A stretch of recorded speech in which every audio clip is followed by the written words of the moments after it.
দাদা, হ্যাঁ ভাই বল।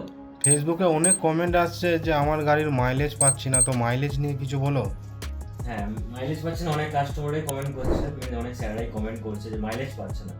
মাইলেজ কাস্টমাররা কি করছে, মাইলেজ যখনই পাচ্ছে না তখনই ওয়ার্কশপে নিয়ে যাচ্ছে, গিয়ে গাড়ির মোবিলটা চেঞ্জ করে দিচ্ছে। বাট মোবিল চেঞ্জ করলে মাইলেজ বেড়ে যাবে না। মোবিল একটা ইম্পর্টেন্ট পার্ট মাইলেজের জন্য, ঠিক আছে, বাট ওর সাথে সাথে আরো কিছু পার্টস আছে। যেমন পেট্রোল গাড়ির ক্ষেত্রে স্পার্ক প্লাগ চেক করতে হবে, থ্রটল বডি চেক করতে হবে, ইঞ্জেক্টর চেক করতে হবে, পেট্রোল ফিল্টার চেক করতে হবে। এই জিনিসগুলো সমস্ত কিছু চেক করতে হবে। তারপরেই বোঝা যাবে যে কিছু খারাপ। তার সাথে সাথে ক্লাসটাও চেক করতে হবে, ওটাতেও প্রবলেম আছে কিনা। ওইগুলো সব করা চেকিং এর পরে মাইলেজের ডিসিশন নেবে, মাইলেজটা কেন পাচ্ছেন না উনি। শুধু সার্ভিস করলেই মাইলেজ হবে না।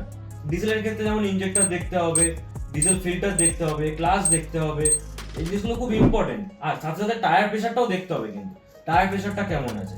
এই জিনিসগুলো দেখলেই তবে জিনিসটা আইডেন্টিফাই করা যাবে কি মাইলেজের প্রবলেম কোথায় রয়েছে। শুধু মোবিল চেঞ্জ করলে মাইলেজ প্রবলেম সলভ হবে না।